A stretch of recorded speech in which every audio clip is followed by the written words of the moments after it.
Hello guys, this is Jerry speaking.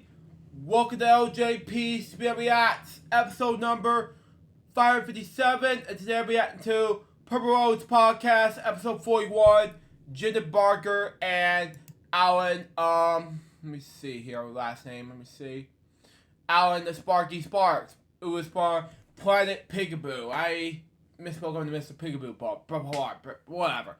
But anyway, we're gonna react to this beginning in 5, 4, 3, 2, 1, go.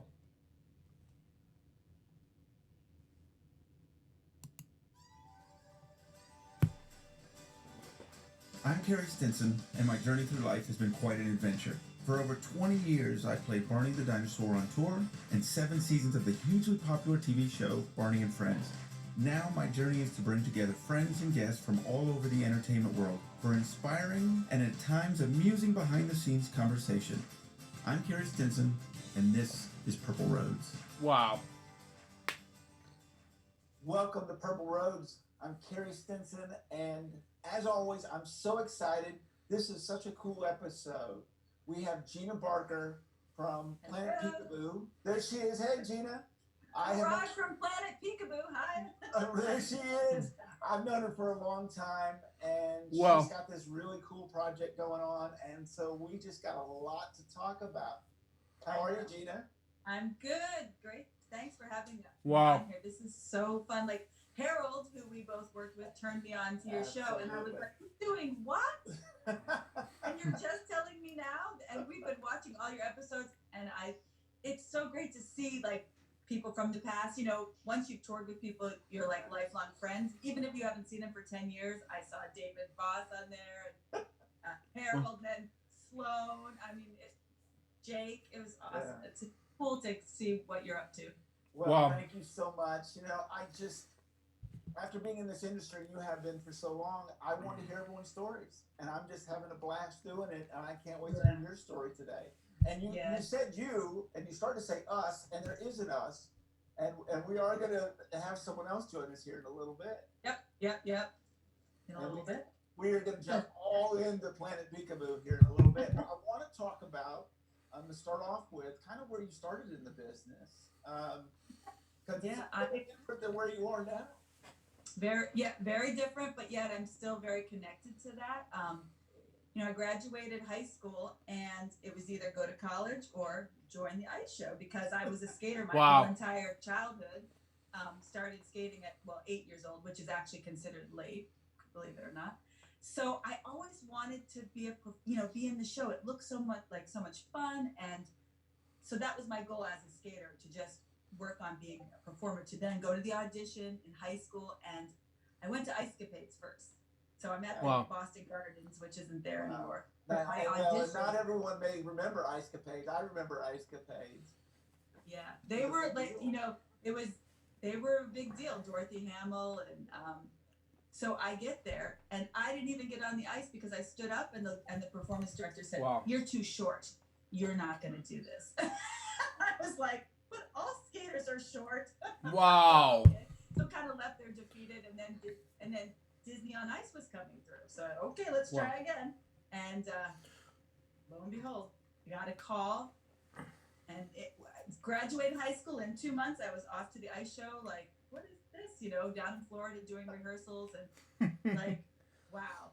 And I thought, well, who knows what's going on here? It was exciting. I was going all over the world. Stayed there 15 years. Wow. What are all the characters you played with Disney on Ice? Well, I was really good friends at the beginning with one of the 3 pigs. And my grandmother was like, "You're a pig?"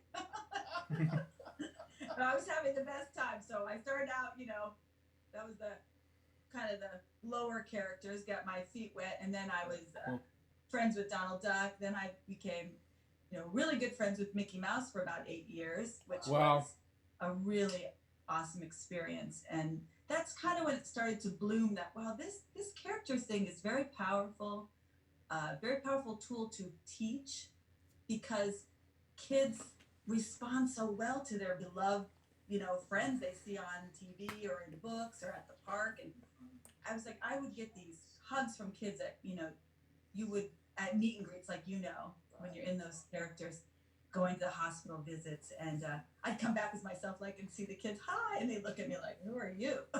It was so awesome. And so I think right then was when I was like, wow, one guy created these characters and now they're beloved. I want that.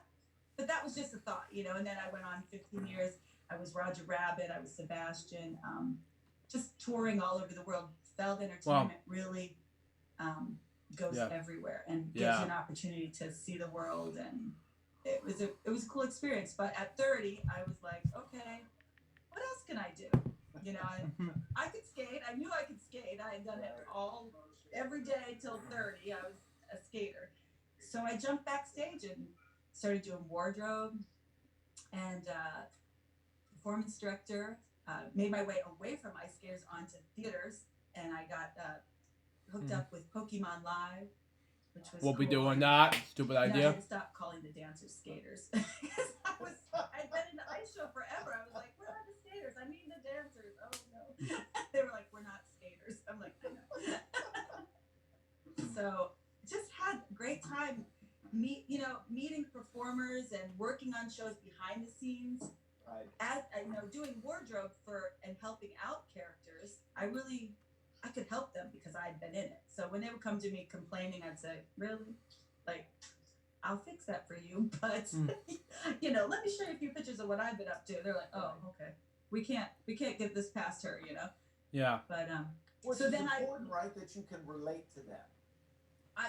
And so I knew when they were having trouble, and I could get in the costume, and I always loved to sew, so it was easy for me to transition over to backstage and help people, get to stage. I knew they couldn't see at certain spots where it was really dark, or all those little things that maybe if you'd never been in a costume you didn't quite get.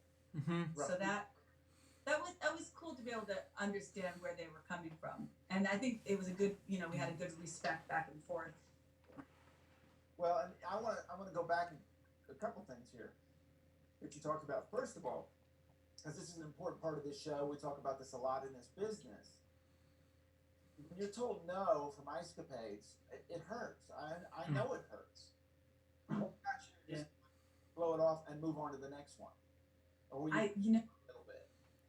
No, I just I was 18. I really didn't know what I wanted to do in college. I thought I wanted to do something communication wise, but I didn't know, and I thought I really have to go back into school. I don't really want to do that right now. I want to go and travel and see the world. And just by chance, back then there was only 2 ice shows touring the world. Feld only owned 2. He has 11 now. So it was like you had to be the right size to get into the show. If it had already been made, the costumes were there. Right. And you filled a spot. So the girl that I actually took her spot was my size. And so I got in. So it was like a miracle in a way, because there's so many skaters trying to get in the ice show. Because it's something, it's a sport you do your whole life, but there's really nowhere to go once you're not, striving to compete. So the ice show was a great opportunity. So it's just a blessing, Wow. Right. Yeah. And second of all, and I love that you said a friend of. I love that. So when you were a friend of Mickey, because I understand that obviously with the role I played, when you play something so iconic, there's such a responsibility to it. Staying in character and understanding how much the kids love it and the responsibility and all that. What was that like for you, understanding, you moved up from the pigs to such an iconic character, right? And obviously there's a responsibility in all of them, without question. But when you're a friend of Mickey, that's a big deal. That's a big deal. It's a big responsibility. What was that like for you? It was really it gave you like this sense of like, wow, and people, the skaters who get into these costumes, we get amazing training from Disney. They come in and they work with us, and they show you how they develop their characters. And I mean, every move and is so important, and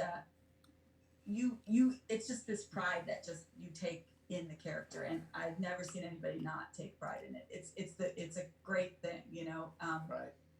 And just being able to to affect kids.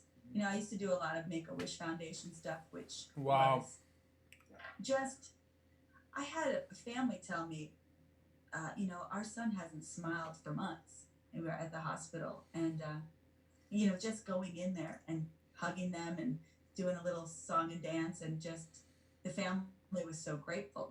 That stuff, it's so important, and it's not just for kids. That's the crazy thing, because it's kind of a trick. Like, you bring your kids to it and you bring your kids around it, but the way I saw the adults light up as well, it so points to the fact that we're all should stay in that childlike feeling Right. your whole entire life, you know. That's kind of what I always got from that. And so it's such a healing thing for people. Well, And- including you, right? Yeah, I mean, I always used to say to people, there's never you know, there's never a time where there's not enough room for more happy. Like, Right. that's what these kids shows bring. It's like, it's not competition, it's just more happy. Right. You know, that's Absolutely, I know, and I've done a ton of those Make-A-Wishes, and I've seen things I Wow. would have never have believed. yeah. You could tell me today, and I wouldn't believe them if I wouldn't have seen them and been part of them. The power of love, the power of kids. I mean, that was Barney's whole message, right? Absolutely, absolutely. We used to do those meet and greet parties. You weren't there. I was on the last Barney tour. What was it called? Let's Go. The Let's Go Let's tour. Go. Yeah, where they were introducing Riff, Mhm. and Wow. we do a meet and greet every day, Right. and the kids would be in there all excited, you know, and then Barney would come around the corner and be like, "Wah!" Wow. I'm looking for it somewhere. Oh, Sometimes there'd be a couple of tears because Barney was bigger than they expected from the team. yes, I have run into that as well. I was saying I was looking for it somewhere here. Maybe I'll find it later. I've actually got the tour pass. I've got my old tour pass. But Oh yeah. I've actually got a tour pass from the Let's Go tour here somewhere Oh yeah. when I came Wow. out to visit you guys. was But yeah, it's an amazing thing. Now, you've sent me a couple videos, and I've looked at some videos, which we will put out there so you can see what you were doing skating, because it's very impressive. I saw one from Aladdin. Oh yeah. Wow. I was the magic carpet for our tour. I'm telling you right now, you have to see this, because I was blown away at how you brought that to life. Yeah. And how Wow. difficult. I've been in a costume, so I understand how difficult that is. And Yeah. I was just kind of blown away. I was watching a lot of them, and I saw that one. I was like, well, wait a minute now. How That are they was going to the bring year- this together? Yeah, Mhm. that was a really fun, like, you know, in that show they had Mickey at the beginning, middle, and end, and so Wow. in the middle they were like, well, you could be in the chorus or you could be a carpet. And I was like, oh, well, I mean, really, I don't want to put makeup on and eyelashes. I want to be the carpet. So you Wow. know, you get your hands up here, and on a 3-show day, I mean, I had a red nose because the just rubbing. But I used to have so much fun in that because it was such a different. I didn't have any. You know, the director was like, "We don't have any lines," and I was like, Mhm. "Well, I'll just figure something out." You know, so I was doing wall jumps and spins, and the genie and I had a thing where he would like pretend to hit me in the stomach, and I'd roll back and do a back roll and stand up and be like, I mean, this was like in the dark on the side. Right. Wow. But it's awesome. You know, it's so much fun. The wardrobe people would zip the bottom of the carpet so I would, you know, be zipped in. And so I Sure. figured out a way to unzip the bottom as I was off backstage. Yeah. And I take my carpet off and walk into the character room and tell the local wardrobe people, "Oh my goodness, you guys forgot to zip the bottom and I fell out." they It's they just was not, like, it's just "I'm not so right. sorry." I was like, that's a backstage fun. And there was lots of that. There was lots of that. I gotta tell you, I mean, to bring a carpet back to life that was animated, it's pretty on skates, pretty impressive. It was fun. Thanks. It's one of my biggest accolades you can give me. Well, I'm not so sure about that. Now we're going to talk about Plan Peekaboo here in just a second. But what have you been doing lately? And I think this is a very interesting story as well.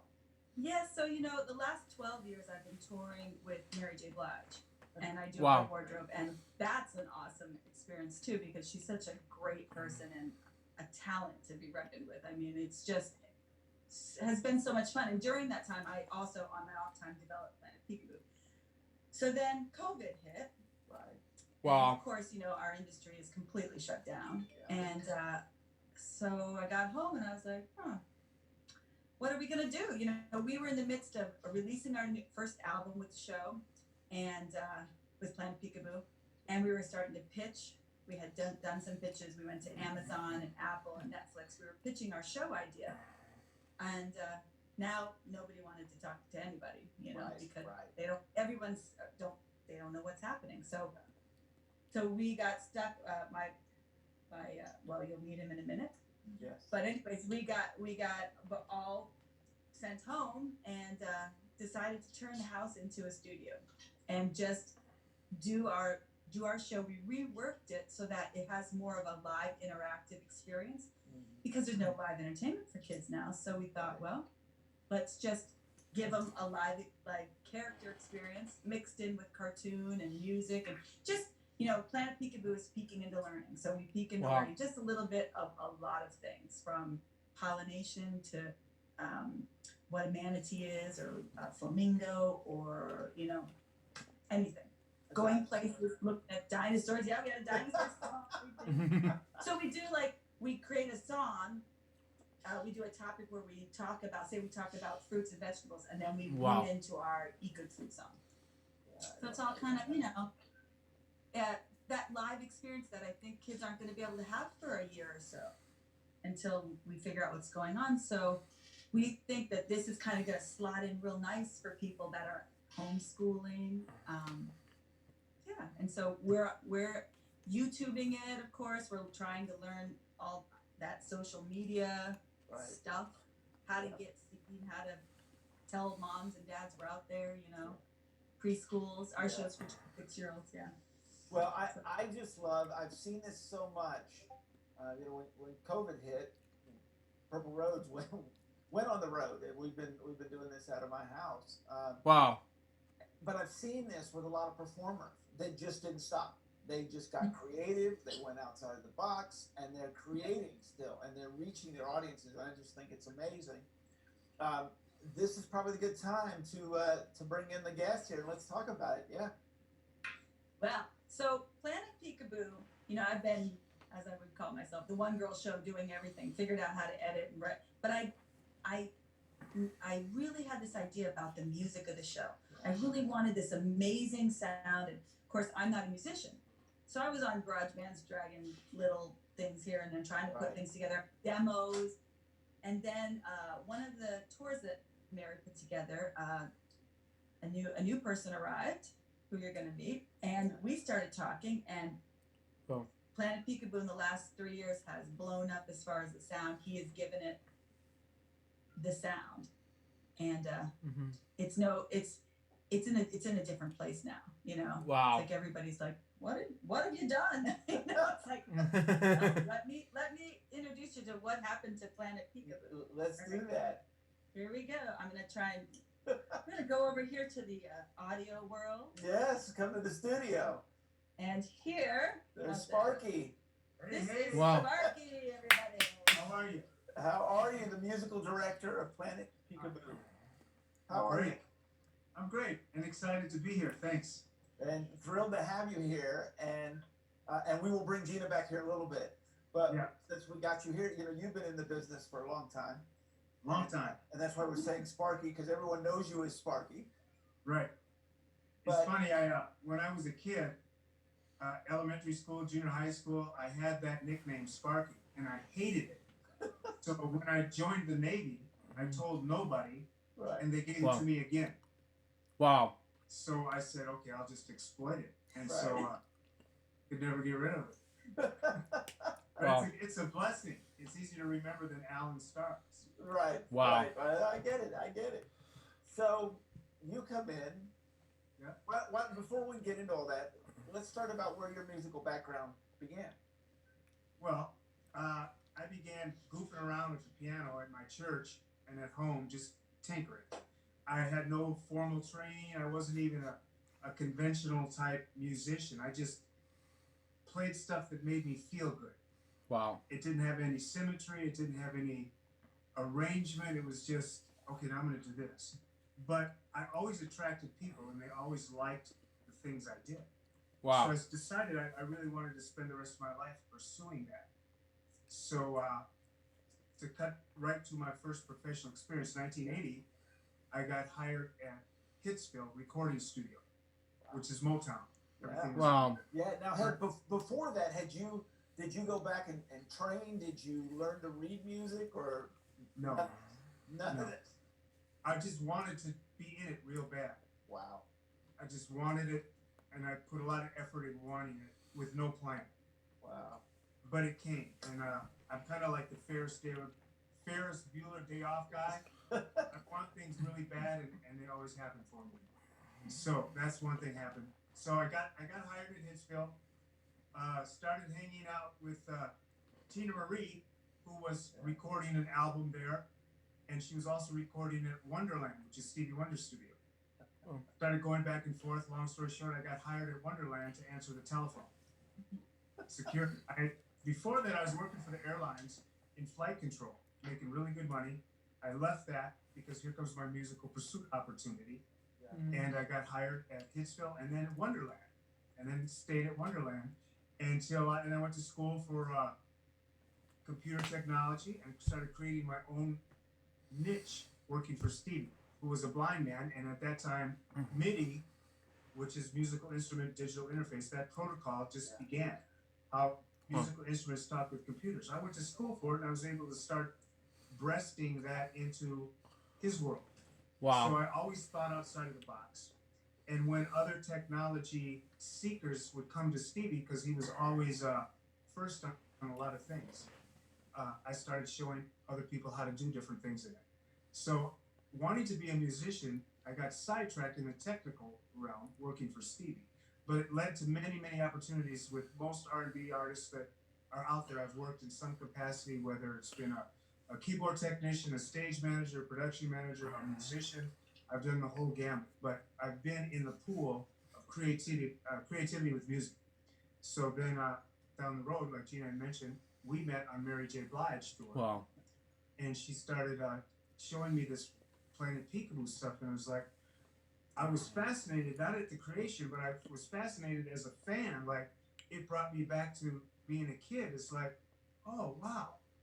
And then, she started talking about the music, and I started getting ideas. I said, what do you think of this? And before we know it, started writing actual songs. Wow. And I'm totally in love with it. Totally in love with it. Wow. It's an interesting thing because I find a lot of times, and this has happened with you, you don't start to be in children's entertainment. Right. And you stumble into it, or you fall into it, or an opportunity comes, and then you love it. It's something that I think it has a lot to do with that audience. Kids are just unbelievable as an audience. So, what is it you love so much about this project? A few things. I want to say, as I was on the road all the time, I also had a nonprofit called I Can You, and I work with kids that didn't get the same opportunity as some of the mainstream. They might have autism, they may be locked up, they may be in trouble with the law, they may be homeless. But I started a program where they learned how to record music. Wow. They loved it. But what they loved more was being in a place where nobody told them what they have to do and couldn't do. And so my whole thing was to try to discover what they're good at, try to nourish and embellish that. When I met Gina and talked about her program, I thought this would be awesome for my students to get an opportunity to work on a real production and find skills that they could offer, such as editing, creativity, writing music, writing stories, trying to be the characters. So Gina came up there, and my school was in a studio or a theater called the Capri, where Prince made his first debut. So it's actually on the Prince map of stars. When people come to Minnesota, that's one of their stopping places. They come to see that. They see his house. They see Paisley Park. So anyway, my students got involved in doing sound effects, things like that. Then we did our first live show with Planet Peekaboo on that very stage that Prince did. Wow. And so we were able to incorporate kids that really didn't have anything to do with school anymore, but were getting engaged because they were finding things they were good at. And so that's kind of how we merged that. It's it's really amazing. I was actually having this discussion last night about the pressures on kids to figure out what they're going to do for the rest of their lives at such a young age, and that's just not reality. And I love hearing your story because you just want to be a musician, so you made it happen. Yeah. You threw aside all the importance of reading music and going to school and doing all these things. And next thing you know, you're Hitsville and Wonderland. I mean, my jaw still dropped about that. Wow. That's a big deal. It's a great big deal. And let me tell you, I don't overlook that. I think, I think I'm one of the coolest people I know. I do. And I'm a huge Prince fan, so the fact that you're talking about the Capri and all that, I'm already, now I'm another one. So all of those things are really great. They're really great. But I think the main, now I'm immortal. I have my own. Wow. We'll talk about that in a minute. I can't. Yeah, my contribution, I know you asked me what do I love most about it. I love the fact that I get to be creative, I get to act silly, and I get to make a difference in kids' lives.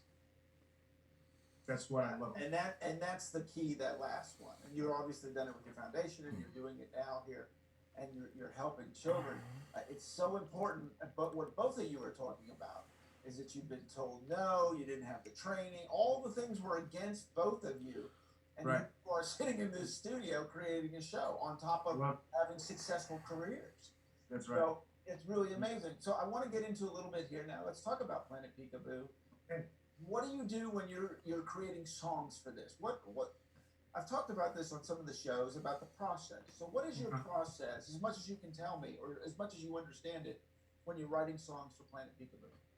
Well, the way it works with us is everything comes from Gina as far as concept, what we're gonna do, and one of the things that I really liked about Gina when we first met. So let me backtrack for a second. When I first met her on stage with the production manager, Victor Reed, many people know him.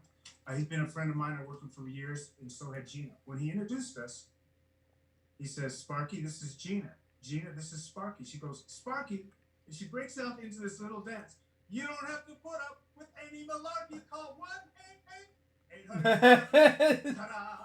God help me. Not, "Hey, how are you? Nice to meet you." She did that right on the spot. I was like, oh wow, this would be an awesome tour. We both have that zaniness about us that we use all the time, and we're known for being crazy and corny jokes. So we clicked just like that. So Gina comes up with concepts, and I hear her little innocence of a child inside, and I relate to that because I was first attracted to that when she introduce me to Planet Peekaboo. I was like a fan before I wanted to do anything. I was like, I love those stories. They come down from Planet Peekaboo into Planet Earth, and they peek into learning, and they come up with this little spaceship called a Happy Craft. I was like, oh, I want to ride it. God! I just was interested. I just loved it. So she'll come up with the concept, and I'll just tinker around, not really knowing any certain approach. I'll come up with a sound, and mostly I start out with arpeggios. Okay. Because they're exciting and they're sparkly, like my name. And so I'll create that, and I'll base things around that according to, depending on what the topic is. And I'll say, "Do you like this?" And she's never said no. Man. She's never said no. I've never gone through, okay, here's the first draft. The first draft has always been the song. It's always been the song. And she'll sing it the best she can, and it's awesome. But let me tell you, she may not have perfect pitch, but she has perfect heart. So that's an important part right there. Yeah, it comes across, and it's like, oh, here's an opportunity for me to interpret what she's saying and translate it to the kids. And I think we're all on that same level of the kid, but we just stifle the kid as we grow and we get responsibilities. I never took care of responsibilities. I stayed the kid.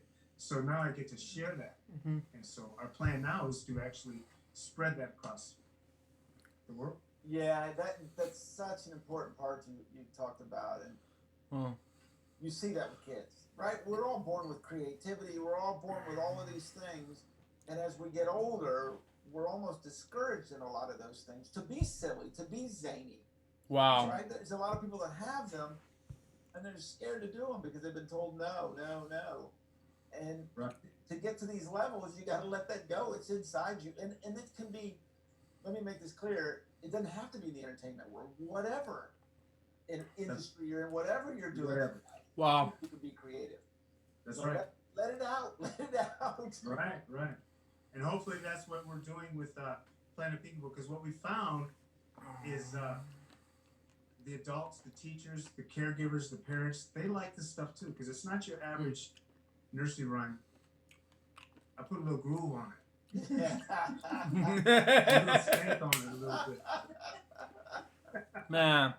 But they love it. They love it. And, you know, we'll talk with Sheena here in a second together more about the whole process. Yeah. Man. Yeah, well, I want to do that now. I hear her over there. Want to jump in, so let's get both of you in here and let's All talk right. about all this. I'm bringing my, Commercial break I'm bringing here. my chair in. Bring your chair and get in here. I'm going to give you a little There other you view go. so Man. you can see us both. How do you meet my friend? There you go. Woo. Yeah. Oh, I'm sorry. There you go. Better than that. Liliquin. Yes, and as he's getting all that set up and friends and all that, move the camera over a little bit here so we can. Yeah. I don't want to lose Sparky. Okay. Let me get you. Exactly. We got it. We got it, man. Hey, yeah, Um, when we do our show here in the living room, we also run the camera from the stage. He's got a keyboard, which is great. I mean, we're doing like 1,000 things. If we could just find some people to come and help. Are you free? That would be easier, but it looks like you're doing fine on your own doing this. So why don't you both? We'll start with you, Gina. Introduce. No, bring back there and introduce these characters for us. So the Peekaboo crew, there's 8 Peekaboo crew, Okay. but in the live show, Liliquin All right. is the main one that's live, and then everybody else is cartoon. Okay. And this is the Boogie Woogie Wizard, Wow. played That's by me. Sparky, and he also does the voice of Professor Peekaboo, who Wow. comes in as cartoon. Okay, right there in the Yeah. shirt. Oh. Yeah, and it's kind of fun because there's also a cartoon Liliquin that comes on the show. So Liliquin in the show says, "Okay, now let's look at cartoon Liliquin." So we go back and forth between live and like stage interaction and fun banter and jokes, and then cartoon learning, and then learning song, and then learning dance, or some, Yeah. it's Yeah, a so- variety show. So tell us a little bit. So it kind of explain the show, what the characters, and explain a little Right. bit about the show. So we have it's a combination of learning videos that we throw to a cartoon, or we'll be on stage and we'll do a dance and we'll teach the kids a dance, or so it's back and forth between cartoon and live action, back and forth. Yeah, so I'll be right back. I have to come right back with you guys. Sorry about that, folks. I just got back from the bathroom, and it was a very quick bathroom break for me. So anyway, let's continue on. Continue in 5, 4, 3, 2, 1, go. and just peeking into learning. So each show, like we had a show where we're working on right now, where it's gonna feature flamingos. Wow. And then also flamenco dancing, and also what else is in that That's show? the zany corniness we Oh, get to washing your hands with soap and water. We have Wow. Funny enough, we have a soap and water song that we created over a year ago, and then when Wow. COVID and everyone started talking about washing your hands, it was like, It's perfect. oh, okay. Well, So we on got a Facebook song. and other social medias, whenever I see comments or memes about wearing a mask, we've got a mask video. I planted right there. We gotta wash your hands. Don't forget to wash your hands. I plant that video. People talk about, oh, I wish we could hug again. We've got a hug song. So all the songs are relatable to life. Yeah, I'm having that hug issue myself. Mhm. After all those years of hugging people, I'm I struggling. bet. I'm gonna have to watch that video. Yeah. Yeah. It's in our first album, we have it's Wow. released digitally. We were trying to get it out, but again, the industry is kind of Yeah. So Man. what happened? Where we're at right now is once we met on Mary J. Blige. Mary was a big fan of Planet Peekaboo because Gina taking care of her dressing room and getting her prepared for show, and with her the time she's mentally preparing, planted the dressing room with Planet Peekaboo characters all the time. You know how like in an arena they got the big board you can ride on. Yeah. They do for the hockey players or the basketball. So I draw big peekaboos and say, "Welcome, Mary." She never really said anything until like the last tour. She was like, "I really like those." Yeah. I was like, "You really?" So she liked them so much that she introduced us to APA, her agency. Wow. They took us on and took Gina, Mary, myself, and the agent to Netflix, Amazon, and Apple TV. Wow. Trying to Wow. pitch the idea. They all thought it was great, didn't really know what to do with it at the time, but the fact that Mary loved it that much, they were willing to just listen to whatever. So we went on her tail. Wow. And That's very impressive that she would do Yeah. something. But I'll tell you what, it was interesting. Yeah, the interesting thing was that the one feedback we got was, parents right now are asking for an interactive experience. Wow. And that's like the big thing. Even like the ice show was incorporating all that. They had people running in the seats with microphones, just trying to create more interactivity, engaging. And so our show that we pitched wasn't quite like that, Right. but this show here is that. And so it's kind of COVID brought us to this format, which is great. And I don't think we would have ever learned what we wanted to do unless we had to just be stuck at home and I really don't think I'd turn my living room into a studio unless something like this. It's just like, no, I like my coffee table, Right. But now it's like, I love living we watch TV and you're sitting in the set, Yeah. Yeah. Well, but I got to tell you, being in the industry as long as I was, that one of the biggest keys is music. There's no question. We see it all the time with all these kids acts I've had on and that I was part of. It's music. Kids react to music. It's absolutely amazing. And I think you're just brilliant bringing him in Wow. and doing what you're doing. And I really like the concept. Obviously, I was a costume character. I see the importance of that. And then the animation. So I really think you're hitting on something here with those three main ingredients to the show. Yeah, there's the primary colors, the bright colors, the sparkly things. Our interactivity, we get to be zany. She's in the character. She's friends with Liliquin, and I'm the Boogie Woogie Wizard, and we banter back and forth with our zaniness and introduce, and we show love. And then we have a section called the Peek Out time, which is like shout out, except it's Wow. video clips from all our viewers that send in. Little kids love to watch themselves, and there's no filters. Whatever you want to send in, they're jumping on the bed, they're opening up something, they see themselves, they're just waving, just a still picture, and we got about 30 seconds to 45 seconds of just a collage of that. Yeah. We have some clips where some of the people were like, "Thank you, Liliquin, for teaching me how to wash my hands," and Liliquin loves me. We love Planet Peekaboo, and so it's really sticking in that respect. We have a lot of people. Sorry to interrupt you, Gino.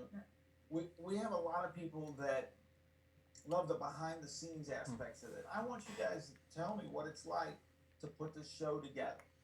Okay. From the scratch, the two of you, and Gina, you've obviously done so much of this, but let's talk about what it's been like here. You say you're going to create a show. Yeah. What does it take to create a show? Can I start? Yeah.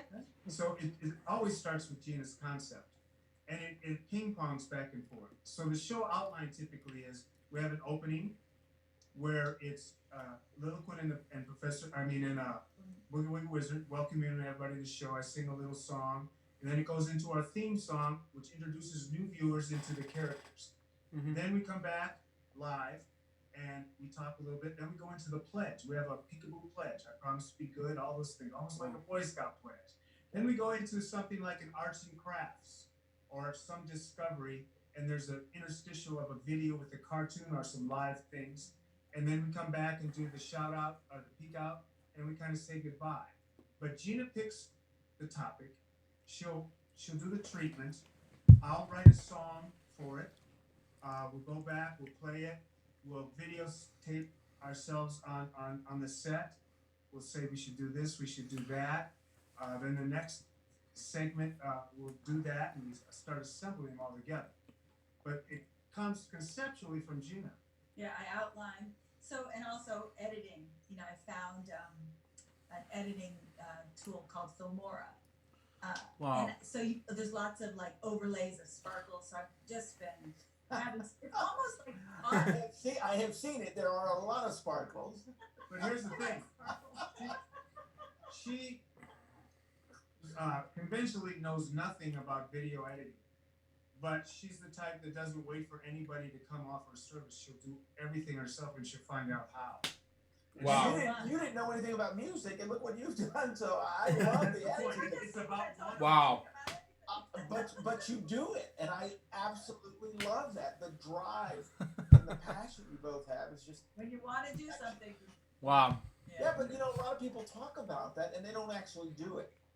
And it's excuses, right? We have excuses. Well, I can't do it because of this and this and this. And you have both just kicked excuse out the door. I mean, to be honest with you, I don't know what else I would do for a job, so I had to create one. right.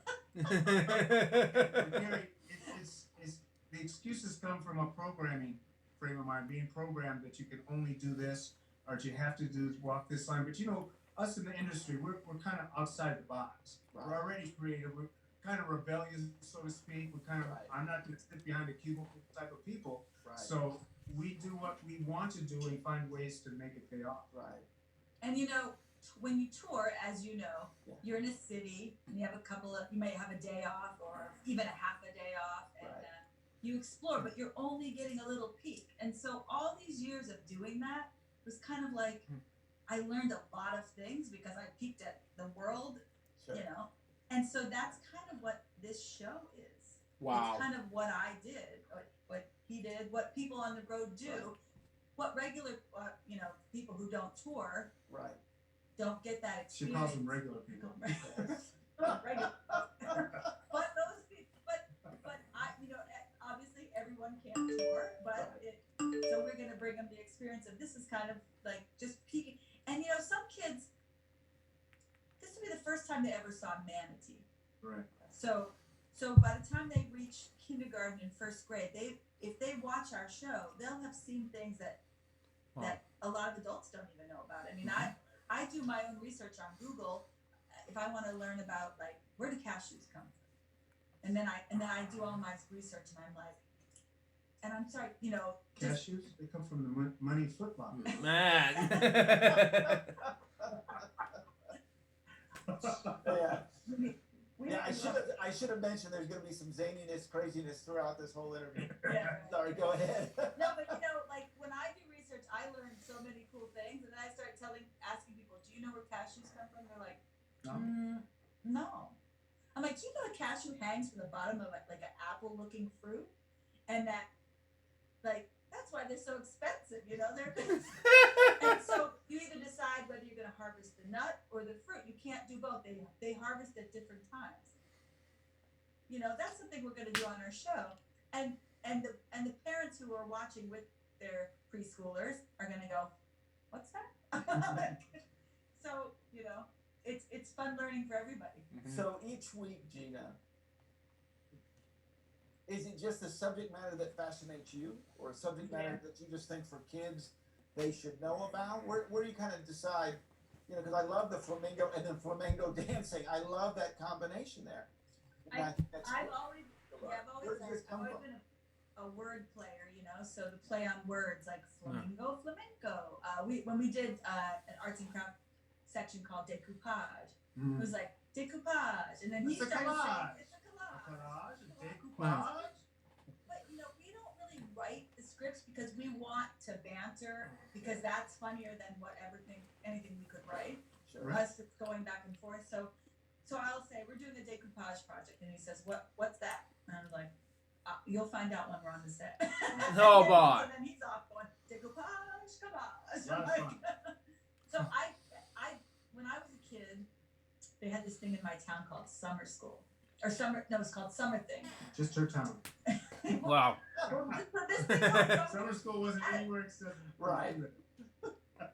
No, it was called Summer Thing. And it was all arts and crafts. And you'd sign up, on a piece of paper. I want to do like macaroni, Macrame. whatever, like little crafts. And I learned so many crafts. And I bring that to the show now. Now I love to paint. I love to draw. So I like to do creative things. So, bring it to the show. That's great. Yeah, just things. Animals. I love animals.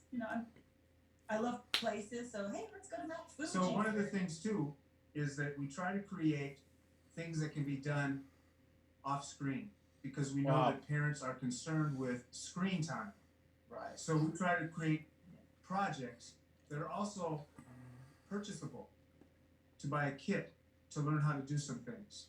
Mm-hmm. We create things that they can do offline with the family, just trying to hit all the spots that make a big difference to a parent when they let their kid go online, that they know they're going to be safe right there. They know there's something everybody can possibly enjoy. I think that's awesome. I love that aspect of it. I think that's great. So Sparky, how do you prepare yourself?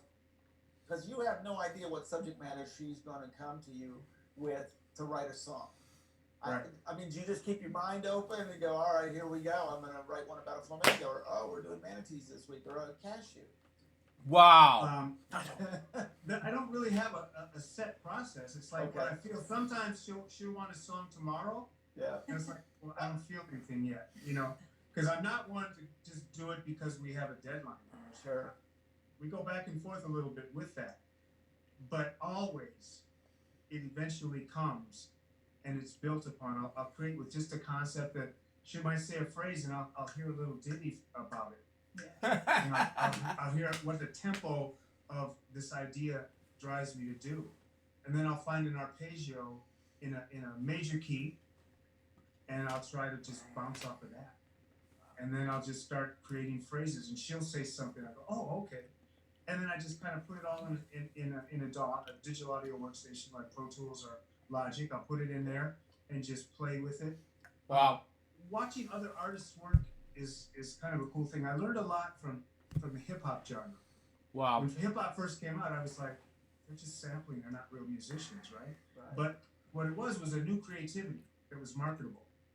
And one of the things I learned working with Eminem in the studio is he'd hear a phrase and he'd start rapping over it, and his producer would add to whatever he rapped. So they bantered off each other.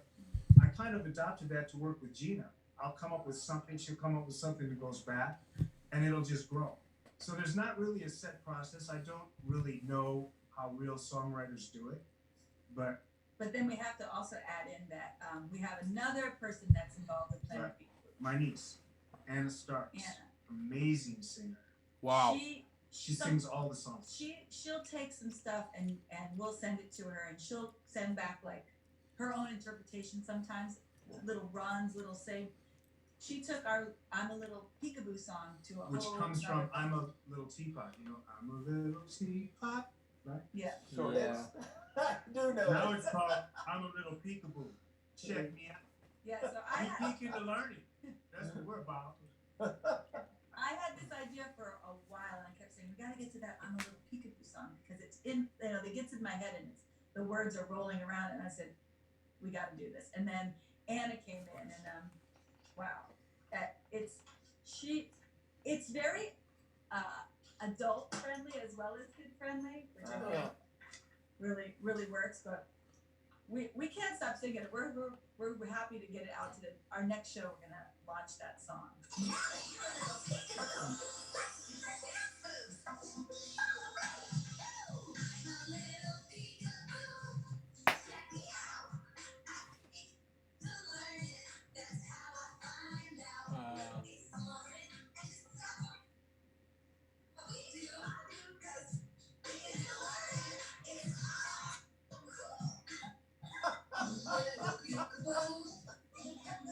Man, about rappers, but that's okay.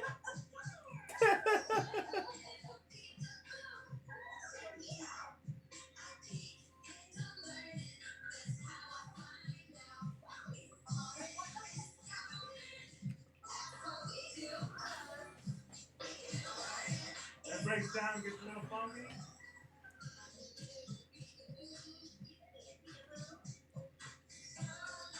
anyway. Oh. I don't. Yeah. We've gone off the rails, which I love because there's a potential of that on this show. I love that. I'm a little disappointed. I don't have a hat somewhere to put on here. We can fix that. Yes, I'm gonna have to get me one here because I'm a little embarrassed. Yes, Wow. I have those going on. The first thing that I'm noticing from that song is the beat. It's how in the world can you not dance to that and smile to that? Do you, Sparky, when you're doing this, do you usually lean to the hip hop or is it? Which I might No, I just lean to the feel. But I'm thinking about here's what I do take into consideration. What kids are hearing, what instrumentation they're hearing. It's all simple little things with a lot of stuff going on. Mm-hmm. It's not something you would write for a hit song or a popular radio or anything like that. And what she does with the colors in the videos, it's just like they just watch, they just like it, and it gets catchy. Where the folks, I was singing that damn song all day, you know. Wow. All the songs are like that, and so I make them simple. I have a lot of fun with them. I really like them, and I think kids will too. And so far, it's that way. It's that way. I've said this 1,000 times on this show. Authenticity is one of the most important parts about kids' entertainment. Wow. Yeah. There's no question as you guys are dancing and wearing the hats, how much you love this. This is who you are, and you've kind of put pieces of both of you in this show. I just think it's amazing. Yeah. So I want to kind of talk about so what's next? What adventures is Planet Peekaboo going to go on? Well, you know, if you look at our first 10 episodes we did, we had a homemade backdrop, and so our set has changed. So we're starting our season 2, as we call it. All right.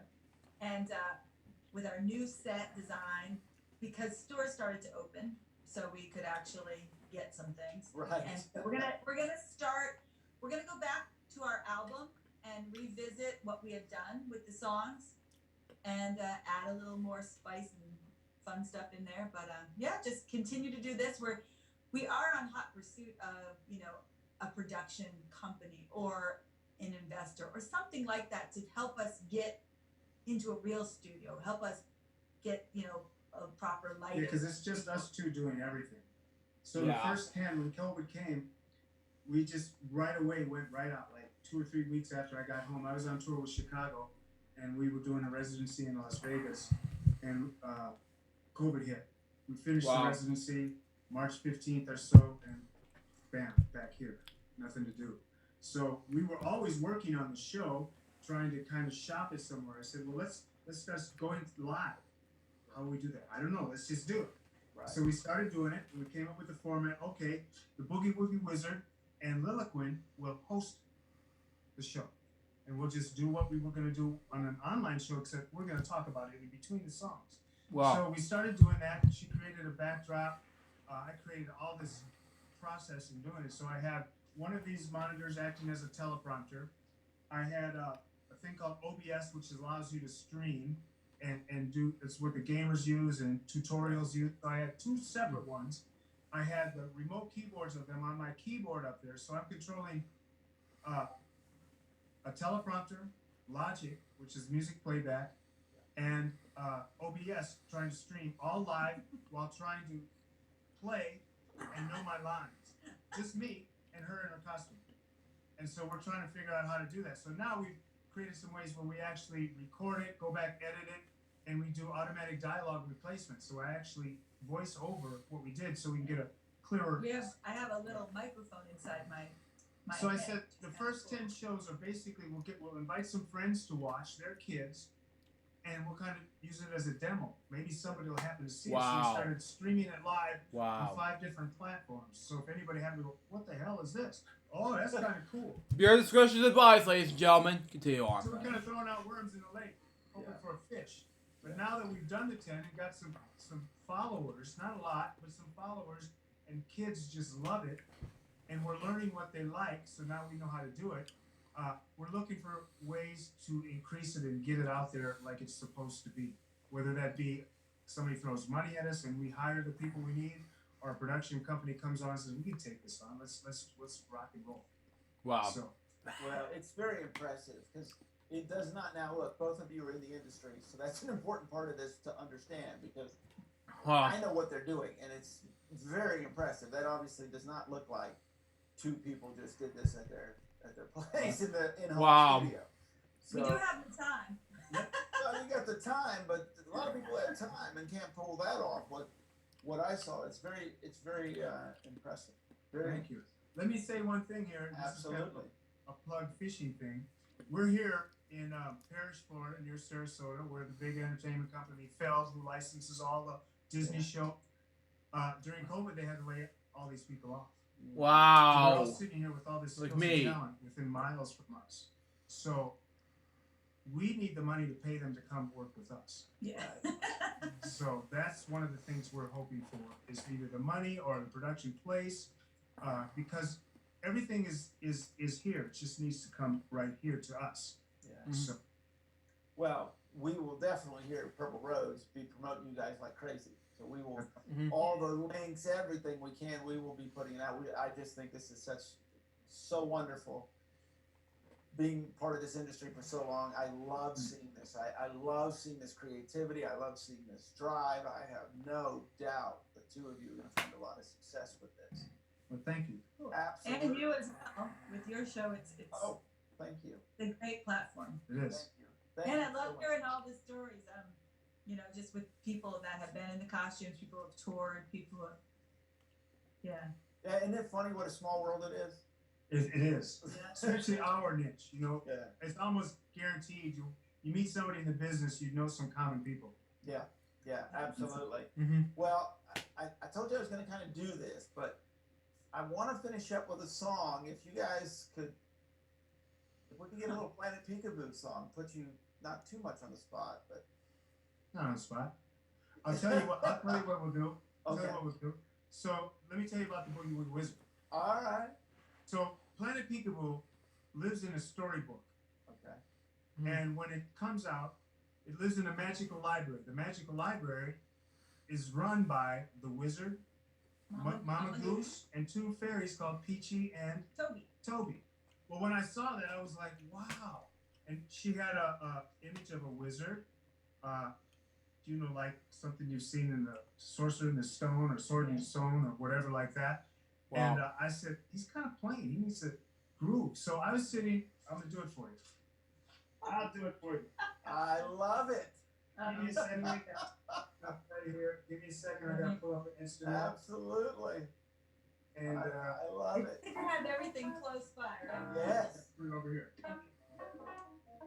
Okay, so I'm sitting, we're in Minneapolis at my school, in the studio in my school, and Gina's up there. We've been working with the kid. And I'm just playing, and I said, we got to come up with something for the boogie for the wizard, right? And she said, what's his name? I said, I don't know. And I started going like this. I said, I'm Sparky Lane, the Boogie Woogie Wizard. Sparky Lane, the Boogie Woogie Wizard. I'm Sparky Lane, the Boogie Woogie Wizard. What's my name? Say my name. Oh yeah, Sparky Lane. And the kids started loving it, and then the character began. Yeah. She created the cartoon, created the thing, Yeah. and so now it's the host. Is hosting the show. It's He's got our a zany whole host group. with Liliquin. I absolutely love it. Yeah. I love it. I love it. Well, I can't thank the two of you enough. Thank you. This has been fun, boy. This is our first interview. Yeah. We've been saying we need to do But something. let me tell you, how cool is it to be interviewed by you with all of your experience? Yeah. And we appreciate your opportunity and platform and your interest in all of it. You know, that's what keeps it all going around, us. What we do for a living, why we do it. I mean, from the guy who drives the bus to the star are all about the creativity, being able to do what you like to do, travel, enjoy, help people enjoy life, you know. And this age group really, you know, the first time you take the little kids to the live show is such a magical experience for the kid and the parents to Yeah. watch their faces light up when they, you know, see Barney for the first time. we had to keep that going. You know. Yeah, so I know that you've seen when you in the costume. I don't know if you actually yourself did meet and greets. Kids come, you hug everybody, right?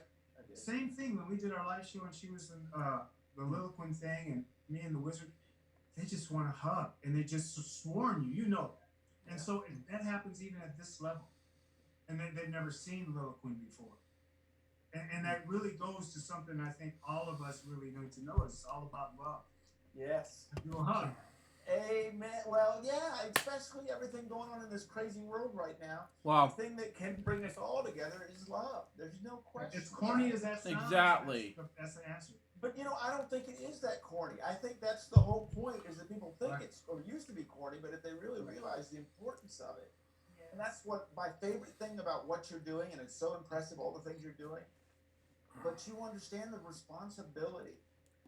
And you want to give back, and you want to help kids, and you want to have fun, and I just think it's amazing. I love this. Thank you. I'm going to be singing that Boogie Woogie song. I'm going to be saying his name all day. Send me these songs. I'm going to be singing them. So, anyways, thank you so much for being on this show, and we will. And we'll put some clips here too, so people can see what you're doing, know how to find you. Awesome. So, thank you so much for being on Purple Roads. Thank you so much. We will Peek to you later. I love it. I love it. Thank you so much for watching Purple Roads. This has been such a fun episode.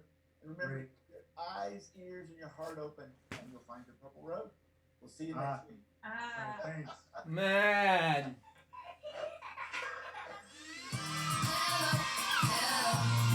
This is wow.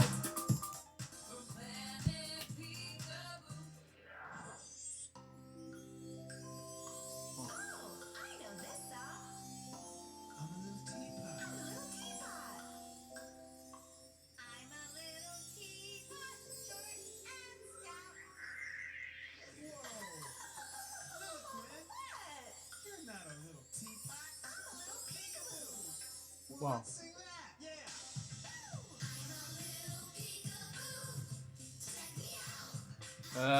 Yeah, that song. And these are kind of pinkish yellow. I see. Grapefruit. Grapefruit? Yeah. Hello, Planet Peekaboo friends. Today, I want to tell you about something I've been peeking into. Can you all say pollination? Pollination. Yeah, we'll be doing this. Who is a bee? It's time for pollination. It's how the bees, birds, bats, and the wind help the plants and flowers. I have never heard this before, but why? Just why? He doesn't even know. During art segment? Ooh! Well, this guy on the left is cute. Right now, okay. So,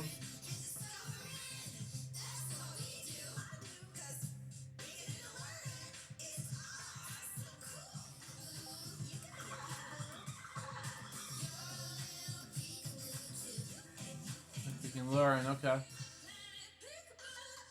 PlanetPeekaboo.com, okay.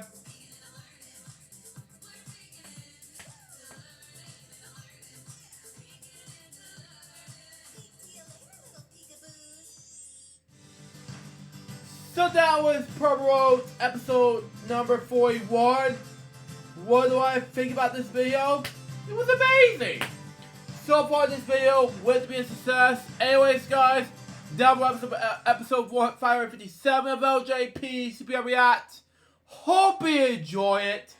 Stay tuned for the next one, which is going to be LJPCBM React episode 558. Episode 42 of Purple Roads podcast. Oh man, this is gonna be. I have never heard Planet Peekaboo before in my life. At all. Now, excuse me. I gotta be with my friend Dave 3000 and Alex Paris for a podcast. Till next time, Sue Jones, goodbye, peace out, baby. We get watching reacts, guys, very soon. Till then, Jefferson out. See ya.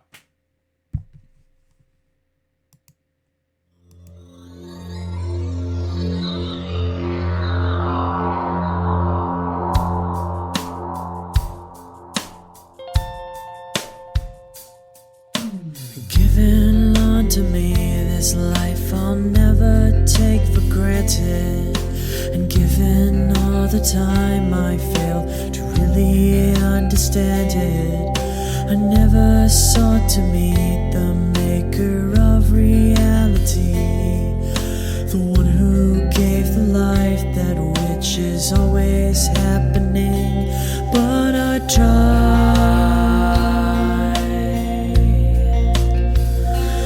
all the time.